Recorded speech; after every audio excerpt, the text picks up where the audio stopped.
আসসালামু আলাইকুম, আমি Shakil Hussain. PHP tutorial part 6 শুরু করতে যাচ্ছি আমরা।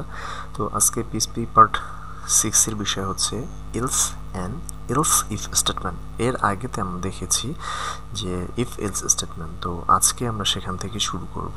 তো শুরু করার আগে প্রথমে আপনার জেএমটি চালু করে নিন, বা ওয়াম্প থাকলে আপনি ওয়াম্প চালু করে নিন এবং আপনার টেক্সট বা কন্টেন্ট এডিটরটি ওপেন করে নিন। আমি একটা নতুন ফাইল নিচ্ছি। ওকে, চলুন পিএইচপি শুরু করি। পিএইচপি স্টার্টিং এবং পিএইচপি এন্ড, এটাকে আমরা সেভ করব।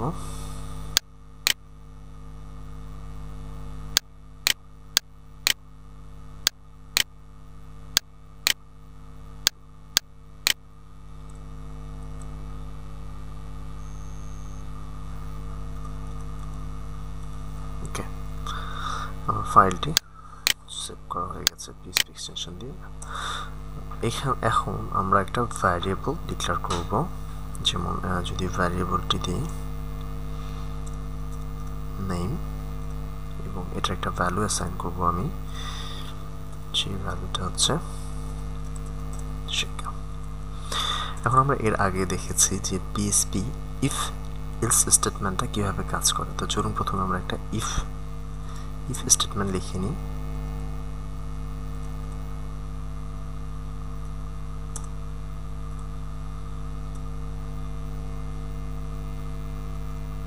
যদি এটা স্ল্যাশ নেম দিই, নেম ইকুয়াল ডাবল ইকুয়াল দিয়ে আমি চেক করবো তো যে ভ্যালুটা ঠিক আছে কিনা। শাকিল হয় তাহলে ইকো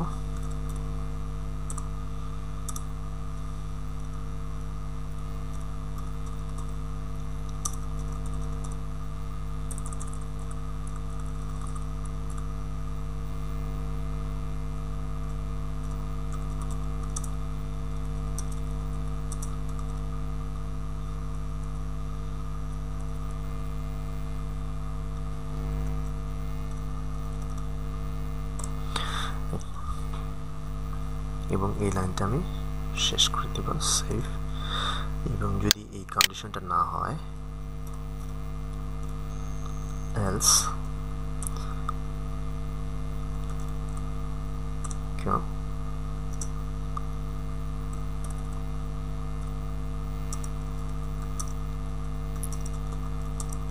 নট ইউ, এই মেসেজটা আমরা শো করব।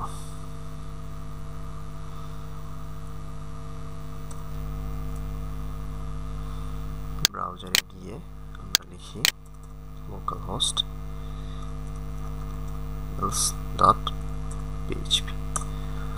দেখুন দিস ইজ নট ইউ, এটা শো করছে কারণ এইখানে শাকিল আমি ক্যাপিটাল লিখেছি এবং এখানে শাকিল আমি স্মল লিখেছি।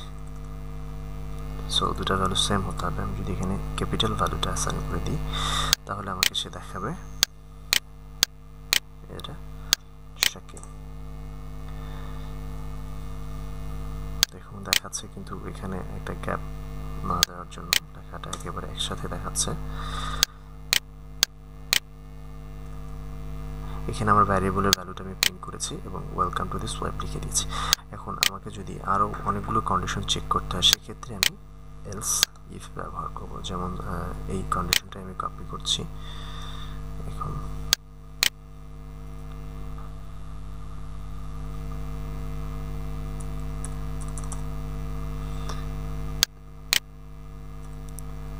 এখানে আমি এবার শুরু করছি। এখানে লিখব হচ্ছে এলস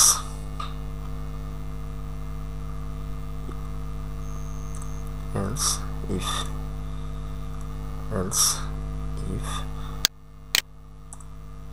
যদি আমার else if কন্ডিশনটা যদি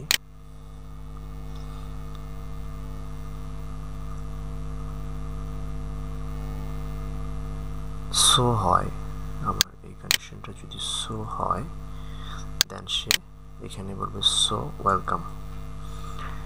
দেখুন আমরা এখন রিফ্রেশ করি,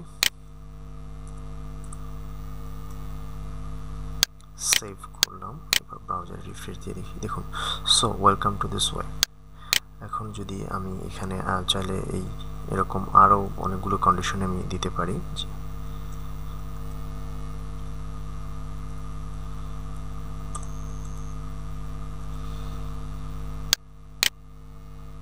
ওকেই যদি হয় তাহলে সে ওকেই শো করবে, এভাবে আমরা লিখতে পারি। আমি এখানে ওকে দিয়ে দিলাম। এখন যদি সে এই তিনটি কন্ডিশনের মধ্যে যে কোনো একটি এক্সিকিউট করে তাহলে এখানে আমি ওকে দিয়ে দিলে এই সে এখানে okay welcome to this website show করবে। যদি এর মধ্যে না হয়, যদি অন্য কোনো ভ্যালু হয়, যেমন নেম ইকুয়াল যদি শাকিল না হয়, সো না হয়, ওকে না হয়, তাহলে সে এই কন্ডিশনটাকে এক্সিকিউট করবে। আমি এটাও বলে দিই এখানে কি কন্ডিশনটা এক্সিকিউট করবে। তাহলে new this is not you এই লেখাটা সে শো করবে। New this is not you. আমরা রিফ্রেশ দিয়ে দেখি, new this is not you. তো এটাই হচ্ছে বেসিক পিএইচপির আপনার হচ্ছে ইফ এলস স্টেটমেন্ট এবং এলস ইফ স্টেটমেন্ট। আজকের টিউটোরিয়াল এখানেই শেষ। নেক্সট পরবর্তী টিউটোরিয়ালে আপডেট পেতে অবশ্যই সাবস্ক্রাইব করতে ভুলবেন না।